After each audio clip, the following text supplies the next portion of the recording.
Olá pessoal, então vamos estudar agora sobre o conceito da escola marxista, tá? Que a gente tem dois principais figurantes dessa escola, o Karl Marx e o Friedrich Engels, tá? Então, da escola marxista, o Marx ele teve a sua obra principal publicada chamada O Capital, que foi publicada pela primeira vez, né, em 1867. Então, ao mergulhar nos estudos clássicos, Marx avançou nas formulações e realizou uma leitura das mais completas e ampliadas do processo capitalista. Então ele pegou o capitalismo e estudou o capitalismo em si para que pudesse entender melhor os furos, o que estava por trás, o que estava acontecendo ali. Tá? E o que Marx tentou fazer é dar interpretações mais consistentes sobre a teoria do valor-trabalho, né? E buscou também compreender de forma mais profunda a relação do capital. Então, as contribuições efetivas de Marx sobre o sistema capitalista estão reunidas nos 3 volumes da obra do Capital. O primeiro foi publicado em vida dele, os outros 2 foi publicado alguns anos após a sua morte. Tá? E depois da propagação da teoria formulada por Marx, que ficou conhecida como marxista, o mundo não foi mais o mesmo. Tá? Então, até hoje, ele causa um certo furor, uma certa discussão muito acirrada sobre a sua teoria, porque ela tem uma certa razão, na verdade ela explica algo que o capitalismo não consegue, né, desmentir ou contestar. Tá? Então, foi no estudo do processo de acumulação capitalista que Marx observou a gênese das crises, ora de superprodução, ora de estagnação, bem como a distribuição de renda. Para ele, o valor da força de trabalho desprendido para produzir uma mercadoria era determinado pelo tempo de trabalho empregado na produção da mercadoria. Então, o valor da força de trabalho era diretamente vinculado na produção dessa mercadoria. Então, podemos dizer que Marx refere-se à compreensão de um valor social, ou seja, o valor que as pessoas agregariam àquele produto e como que esse valor, o fato dela agregar valor a esse produto é trabalhado, é recebido, é comercializado. Então, ele publicou alguns livros com um amigo de vida, né, que é o Friedrich Engels, sendo o primeiro a Sagrada Família, de 1845. É um livro de ideologia alemã, né, escrito pelos dois por volta de 1845 ou 1846, que só veio a ser publicado em 1932 e é considerado um dos trabalhos mais significativos para a compreensão do materialismo histórico. Então veja bem, ele foi publicado em 1932, não foi à toa, tá?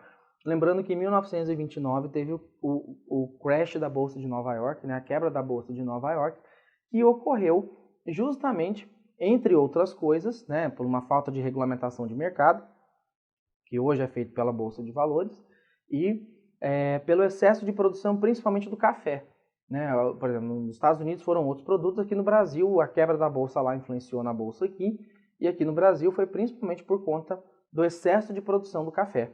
Ora, como é que você diz que você vai gerar riqueza com todo mundo produzindo café? Né? Você não come café o tempo todo. Né? Então, esse excesso de produção de café era um excesso de produção e ainda assim as pessoas estavam passando fome porque não se produzia outras coisas. Então, o café, que até então era ouro, era uma moeda cara, era um bem, né, muito procurado, muito valorizado, como todo mundo começou a produzir, ninguém produziu feijão, ninguém produziu arroz, ninguém produziu, né, verdura, e aqueles poucos, né, ninguém não, né, pouca gente produziu, e aqueles poucos que produziram tiveram uma supervalorização, né, o que acabou gerando, né, fazendo com que o governo de Getúlio Vargas, em 1930, comprasse estoques e mais estoques de café e simplesmente tacasse fogo para que começasse a ter um certo equilíbrio no preço do café, né, e que também voltasse a ter uma certa normalização da economia na época. Tá? Então, outro fator que precisamos destacar é que o Marx elaborou uma crítica científica do capitalismo e esse é um dos motivos pelos quais a sua obra continua tendo grande repercussão, tornando-se um autor obrigatório a ser lido ainda hoje. Né? Então, assim, quem não leu, eu recomendo ler ou estudar um pouquinho mais, né, sobre o Capital. Tem livros, né, com a obra completa na internet e tem livros também mais resumidinho ali para contar especificamente o que ele questiona, o que ele trabalha. Uma parte da essência dele eu trouxe na nossa aula.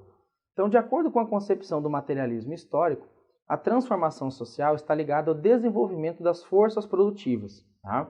No livro O Manifesto do Partido Comunista, de Marx, em coautoria com Engels, foi publicado em 1848 e inaugurou a fase da modernidade. Nesse livro, ele conta como que o dinheiro se transforma em capital. Então, a fórmula geral do capital é o seguinte: a circulação das mercadorias é o ponto de partida do capital. Tá? Todo capital novo, para começar, surge no mercado de mercadorias e o dinheiro que é dinheiro se distingue do dinheiro que é capital através da diferença na forma de circulação. Então, vejam que ele diferencia capital de dinheiro. Né? Ele trata como capital a riqueza, tá? E o dinheiro como a moeda, um meio de troca. Então, a forma simples de circulação das mercadorias é você, né, ter lá a mercadoria, né, transformar em dinheiro para adquirir novamente a mercadoria, tá? Para que você pudesse, né, e aí transforma em dinheiro e por aí vai esse ciclo. Tá? A forma de circulação do capital é do dinheiro, que transforma em mercadoria e depois volta para dinheiro de novo. Então eu tenho dinheiro, compro a mercadoria, boto um preço mais caro e faço um dinheiro e mais um pouco. Tá? Ambos os circuitos, né, o que eles têm de em comum? Né? Os dois circuitos se decompõem nas mesmas duas fases. Na primeira, né, M e D, né, ou seja, mercadoria e dinheiro para venda, e dinheiro e mercadoria para compra. Em cada uma das duas fases se defrontam os mesmos elementos materiais, mercadoria e dinheiro, e os mesmos personagens econômicos, um comprador e um vendedor. Cada um dos dois circuitos constitui a unidade das mesmas fases antiéticas. E, em ambos os casos, essa unidade é efetivada pela intervenção de três contratantes. Um que apenas vende, outro só compra e o terceiro que compra e vende alternadamente. Ora ele está comprando, ora ele está vendendo. Né? E o que as distingue? Então, a sucessão inversa de ambas as fases opostas de circulação faz com que você tenha os intermediários no meio que acabam comprando e revendendo. E assim você desloca a questão do capital, você tira de um para colocar em outro. É como se essa figura do atravessador, da pessoa que está comprando para revender, na visão de Marx, não é uma pessoa que contribui para a sociedade. Muito pelo contrário. Na visão de Marx, é uma pessoa que, né, o comerciante em si, ele está pegando uma mercadoria, ele não está produzindo, ele está se utilizando do capital para comprar essa mercadoria, e ele está gerando riqueza, está gerando capital, simplesmente tirando, né, de um e vendendo para o outro. E aquele que está vendendo mais barato está perdendo porque está vendendo mais barato, e o que está comprando mais caro também está perdendo porque está pagando mais caro. Tá? Então, na circulação de mercadoria, o dinheiro é gasto de uma vez por todas, enquanto na circulação do capital, o comprador gasta dinheiro para fazer dinheiro como o vendedor. Então, na forma inicial, né, mercadoria, dinheiro, mercadoria, a mesma peça de moeda muda de lugar duas vezes, enquanto que em dinheiro, mercadoria e dinheiro, quem muda de lugar duas vezes é o dinheiro. Então, na circulação simples de mercadoria, a dupla mudança de lugar da mesma peça de dinheiro ocasiona sua transferência definitiva de uma mão para outra. Ou seja, você está vendendo dinheiro, está vendendo a mercadoria, né, que você produziu ali, para uma pessoa que está querendo adquirir aquela mercadoria por aquilo que foi produzido. Então, você apenas faz a permuta, né, de valores. Na circulação dinheiro, mercadoria, dinheiro, a dupla mudança da mesma mercadoria ocasiona a volta do dinheiro a seu ponto de partida. Então, no primeiro exemplo, mercadoria, dinheiro, mercadoria, o dispêndio do dinheiro nada tem a ver com seu retorno. E em dinheiro, mercadoria, dinheiro, ao contrário. A volta do dinheiro é determinada pela maneira como ele foi dispendido. Então, em resumo, na primeira fase, que é mercadoria, dinheiro, mercadoria, o objetivo final é o valor de uso, enquanto que em dinheiro, mercadoria, dinheiro, o objetivo é o valor de troca, ou seja, é ganhar mais do que aquilo que se dispôs a comprar inicialmente. Então, essa é uma das críticas que o Marx faz, porque ele fala assim que quando você tem nessa primeira opção, né, mercadoria, dinheiro, mercadoria, você está sobrevivendo, né, olhando do ponto de vista humano, você está sendo coerente, você não está querendo tornar o seu capital, fazer o seu capital em cima do capital dos outros. Tá?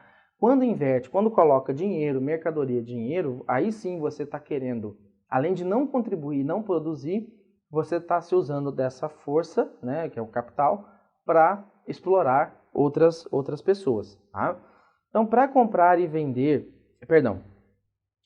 para vender, ou mais precisamente, comprar para vender mais caro, é a forma particular do capital mercantil. Então, a gente tem essa expressão, né? O D, que é o dinheiro, mercadoria, e o dinheiro com um apóstrofezinho em cima, ou seja, que é como se fosse um dinheiro mais um, digamos assim, né? Um dinheiro e mais alguma coisa, tá? O capital industrial também é dinheiro que se converte em mais dinheiro através de fatos que ocorrem fora da esfera da circulação entre a compra e a venda, não ocorrendo nenhuma mudança na forma de movimento. Então, o capital industrial ele se assemelha ao capital mercantil, né, porque ele pega o dinheiro, compra a mercadoria, processa, gera uma mercadoria mais cara, né, e obviamente vai ter um dinheiro, um valor mais caro. Por isso, nessa imagem você pode ver essa expressão, tá? Dinheiro compra a mercadoria passa pelo processo produtivo, a mercadoria ela sai com, né, um valor agregado e, obviamente, o dinheiro dessa mercadoria manufaturada, produzida, sai com valor agregado também.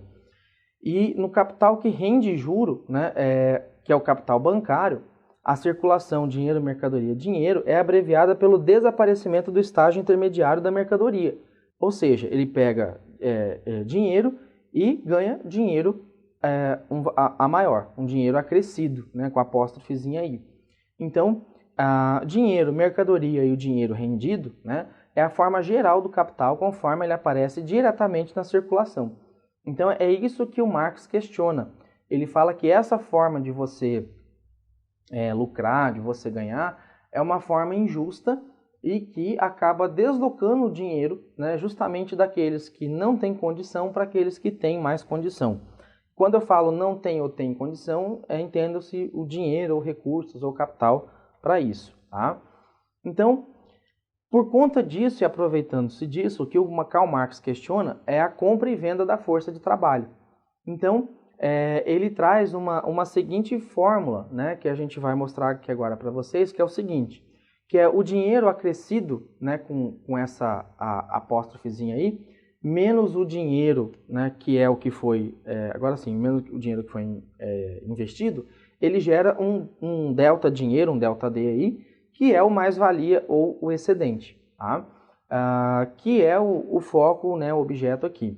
Então, para extrair valor do consumo de uma mercadoria, o nosso possuidor de dinheiro deve ter a felicidade de descobrir, dentro da esfera de circulação do mercado, uma mercadoria que possua a propriedade peculiar de ser fonte de valor, ou seja, que agregue a capacidade de trabalho ou a força de trabalho.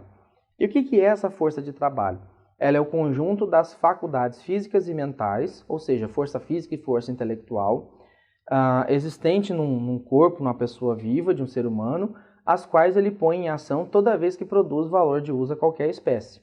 Então, para que a força de trabalho seja mercadoria, é necessário atender algumas condições. Primeira, enquanto for e por ser oferecida ou vendida como mercadoria no mercado pelo próprio possuidor, pela pessoa da qual ela é a força de trabalho. Tá? Então, enquanto for oferecida ou vendida como mercadoria, né, pelo próprio possuidor, ela caracteriza como força de trabalho. Se é algo que eu faço, eu sou um artesão, e eu pego uma madeira, esculpo essa madeira até transformar num objeto, opa, essa força de trabalho é minha. Tá? Então, enquanto eu trabalhar eu desenvolver essa competência, essa habilidade, eu gero a minha força de trabalho. Tá? O segundo ponto é que a continuidade dessa relação exige que a força de trabalho seja vendida por um certo tempo determinado. Tá? Então, toda a produção que eu fizer, né, eu preciso vender dentro de um tempo determinado, porque senão esse valor vai se perder no tempo e eu posso perder, posso estragar, pode não comprar, pode não vender. Tá? E o terceiro é que o dono da força de trabalho não pode vender mercadoria em que ele coloque o trabalho e ele é forçado muitas vezes a vender essa força de trabalho que só existe nele mesmo. Ou seja, muitas vezes ele tem a capacidade de produzir, de fazer, mas ele não tem os recursos e os meios para tal. E para isso ele acaba vendendo a força de trabalho dele para alguém que tenha condição, né, de pagar por ele, por esse produto ou por esse serviço. Então, é esse o questionamento que Marx faz, porque ele é contra a questão da propriedade privada e ele é contra essa forma de comercialização. Ele diz assim, que a partir do momento que você produz, você é o dono, você passa a ter direito ao valor daquela mercadoria, e não quem está te pagando para fazer aquela mercadoria. Então, quem quiser vender mercadoria que não seja sua força de trabalho, tem de possuir os meios de produção. Para transformar dinheiro em capital, o possuidor de dinheiro tem que encontrar o trabalhador livre no mercado de trabalho. E como se determina o valor da força de trabalho? Pelo tempo de trabalho socialmente necessário à sua produção e, por consequência, à sua reprodução. Então, esse valor da força de trabalho, hoje, por exemplo, aqui no Brasil, ele é forçado pelo salário mínimo. Então, o salário mínimo é o valor mínimo da força de trabalho. Ou seja, ninguém pode trabalhar formalmente e receber menos do que aquele salário mínimo, né, que é o que o governo diz assim, o salário mínimo é o mínimo que tem que pagar para que a pessoa venda a sua força de trabalho. Então, o grande questionamento é esse, então vamos resolver, vamos aumentar o salário mínimo. Tá? Só que o aumento do salário mínimo, ele parece que ele resolve os problemas. Ele resolveria se a gente vivesse numa sociedade que não usa o salário mínimo como base de toda a sua cadeia produtiva. Então, o fato de você aumentar em 10 vezes o salário mínimo, né, jogar ele aí para, hoje está quase R$1.000, jogar ele para quase, né, R$10.000, vai fazer com que você pegue um pão que custe aí 50 centavos e você passe a pagar R$5 num pão. Porque a força de trabalho necessária para fazer aquele pão teve o seu custo aumentado em pelo menos 5 vezes. Tá? E aí uma discussão de processo de trabalho e processo de valorização. Aonde que ocorre o encontro desse ato aí? Então, a utilização da força de trabalho é o próprio trabalho. A realização do que antes era apenas potencialmente capacidade de trabalho em transformar isso em valor de uso, sob o controle do capitalista. Né? Então, é muito importante não esquecer que a produção do valor de uso pode ser realizada independente do capitalista. Faz parte da natureza do homem, pois o processo de trabalho é o processo de produzir satisfações. Então, eu posso produzir sem necessariamente ter os meios. A questão é de que forma que eu vou fazer isso e quais as ferramentas que eu não tenho, que eu vou precisar ter, como que eu vou obter essas ferramentas para produzir isso ou para fazer isso. Então, o trabalho ele é um processo em que participam o homem e a natureza. Processo em que o ser humano, com a sua própria ação, impulsiona, regula e controla o seu intercâmbio material com a natureza. Então, o processo de trabalho, ele depende, obviamente, da pessoa e ele é algo que a própria pessoa impulsiona, regula e controla. Tá? Professor, mas hoje o mercado está meio difícil, está difícil de encontrar trabalho, o desemprego está alto, né? Mas vocês já pararam para pensar como que é calculado o desemprego? Né? O IBGE não sai perguntando para as pessoas se elas querem trabalhar ou se elas estão desempregadas. Né? O índice, o cálculo que chega até o desemprego é o número de pessoas que já tiveram carteira de trabalho assinada por um período e que hoje estão sem essa carteira de trabalho assinada. Então, aquele dado de 12, quase 13 milhões de pessoas desempregadas no país não necessariamente refletem pessoas que estão à procura de um emprego. Então, obviamente, tem muita gente procurando emprego, mas desses 13 milhões, uma boa parte já está como autônomo, uma boa parte já está trabalhando de maneira própria, por conta. Tá? É lógico que isso não dá segurança financeira, não dá estabilidade, e a gente acaba vivendo numa sociedade capitalista que não dá para a pessoa comer no restaurante e lavar prato para pagar a conta dela. Tá? Então, esse aqui é o problema. Então, o processo de trabalho ele tem alguns componentes, alguns elementos que fazem parte dele. São esses 4 principais. Então, o objeto do trabalho, que é a matéria que se aplica o trabalho. Então, todas as coisas que o trabalho apenas separa da sua conexão imediata com seu meio natural são objetos de trabalho fornecidos pela natureza. Então, tudo que é feito, que você consegue fazer, é um objeto de trabalho. Tá? Então, é aquilo que é necessário para ser feito para que algo possa ter valor agregado. Tá? Então, se eu pegar argila e água e deixar ela sozinha, ali misturada, não vai gerar valor nenhum. Tá? Agora, se eu moldar, se eu trabalhar com ela, eu posso fazer um vaso de cerâmica com base no meu trabalho que eu posso ir lá e revender. E aí eu vendo o trabalho em si, né, o vaso em si. E não, aliás, o vaso em si é o resultado da força de trabalho e não da argila por si só que está ali no chão. Tá? É lógico que a argila por si só corresponde ao segundo ponto, que é a matéria-prima, né, que é todo objeto de trabalho filtrado através do trabalho anterior. Então eu não conseguiria vender um vaso sem que eu tivesse uma matéria-prima. Tá? Mas e prestação de serviço, professor? Prestação de serviço você vai precisar, então, de ferramenta. Se é um cabeleireiro, vai precisar de uma tesoura, de uma cadeira para o cliente sentar.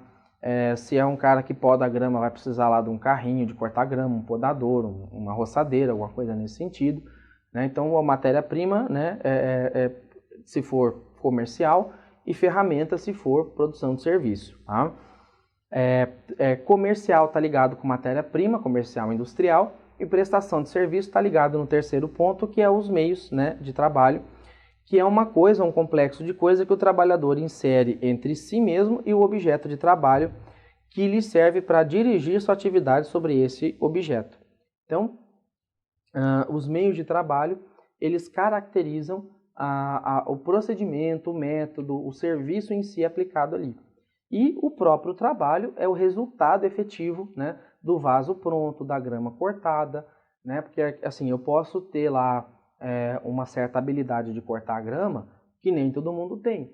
Então, eu tenho esse diferencial competitivo, digamos assim, que nem todo mundo tem, e por ter esse diferencial, o meu capital, né, ou seja, o meu valor, ele é diferenciado também.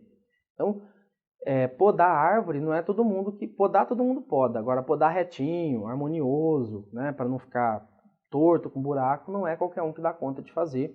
Por isso, né, quem consegue fazer melhor é quem tem uma melhor avaliação, né, um melhor contrato, digamos assim. E o material acessório, que é todo o material consumido pelo meio do trabalho, ou adicionado à matéria-prima para modificá-la materialmente, ou ainda para facilitar a execução do próprio trabalho.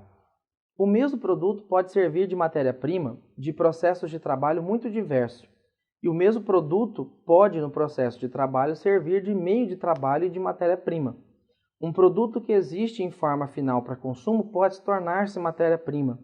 Então, um valor de uso pode ser considerado matéria-prima, meio de trabalho ou produto, dependendo inteiramente da sua função no processo de trabalho, da posição que nele ocupa, variando com essa posição a natureza e o valor de uso.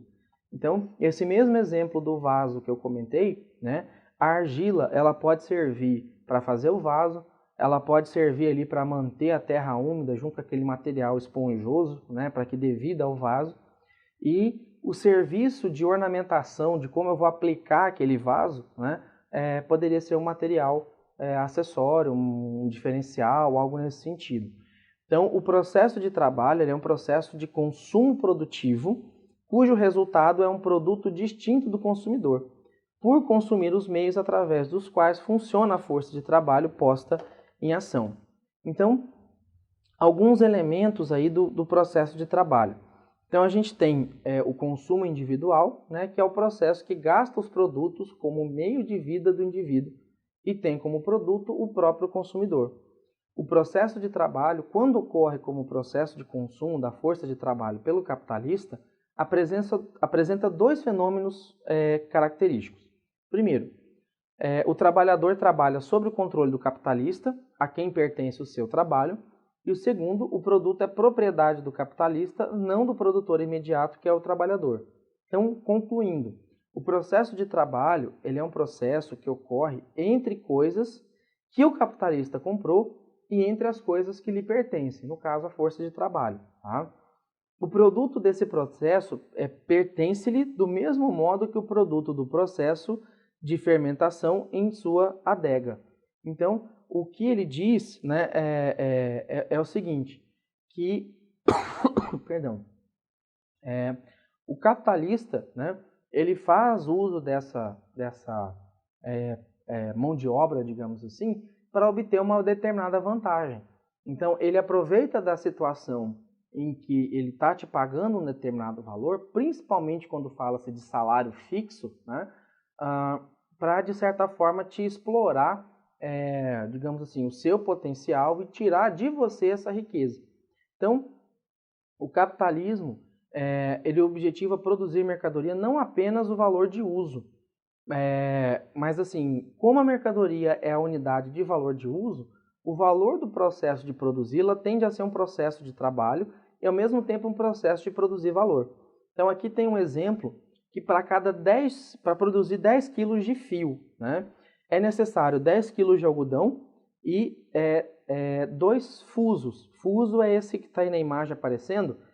Percebam que ele pega o algodão cru, né, ele vai passando por dentro dele e ele vai ordenando isso como se fosse uma linha, né, para produzir o fio de algodão. Tá? Então, se eu pegar 10 kg de algodão, que vamos supor aí custa R$10, e 2 fusos que custam R$1 cada um, tá? Eu vou ter R$12 de mercadoria. Tá? Eu vou aplicar R$3 de força de trabalho, tá? E vou ter um custo total de R$15. Vamos supor que esses R$3 fosse o salário, né, do funcionário. E vou ter um custo de R$15 para produzir 10 kg, que dá um custo unitário de R$1,50 o quilo. Se eu pegar 20 kg de fio, né, para produzir 20 kg de fio, eu pego 20 kg de algodão, 4 fusos, que dá R$24, né, na mesma proporção, e eu mantenho o mesmo salário da força de trabalho, porque eu estou pagando um salário mensal. Tá? Então, eu tenho um custo de R$27 para produzir 20 quilos e isso me traz, em vez de R$1,50, para R$1,35 o quilo. Então, a diferença, né, desse valor de R$1,50 para R$1,35 não vai gerar riqueza para o trabalhador, vai gerar riqueza para o capitalista, né, para o dono das máquinas, dono do equipamento, dono de quem está contratando. Né? Então, na concepção de Marx, essa relação de negócio ela é inviável porque prejudica o lado social, prejudica o trabalhador e favorece o burguês, o capitalista. Tá? O que Marx não discute ou não leva em consideração é, por exemplo, o risco que o empresário, o capitalista assume, né? Porque se não produzir ou se não vender, no final do mês também aquele valor tem que ser pago da mesma maneira, independentemente de ter produzido ou não. Tá? Então, nesse ponto, nessa relação, não se discute. E aí, só para a gente fechar esse assunto, tem uma chargezinha aqui, tá? Que explica um pouco melhor essa situação. Então, só explicar aqui para vocês rapidinho. Né? Aqui tem uma figura de 2 personagens, em que um amigo, tem um empresário aqui que é tratado como capitalista e um amigo dele. E esse amigo pergunta assim, o que disse esse homem? Né? Aí o capitalista diz assim, que trabalhasse mais depressa. E quanto lhe paga? R$20 por dia. Aonde vai buscar o dinheiro para lhe pagar? Vendo a mercadoria. E quem faz a mercadoria? Ele. Né? E quanta mercadoria faz ele por dia? No valor de R$240 que ele produz. Então não é você quem lhe paga, mas é ele quem lhe paga R$220 por dia, para que lhe diga a que trabalhe mais depressa. Aí o capitalista questiona, né? Mas sou eu o proprietário das máquinas. E como conseguiu as máquinas? Vendi a mercadoria e comprei as máquinas. E quem fez a mercadoria? Né?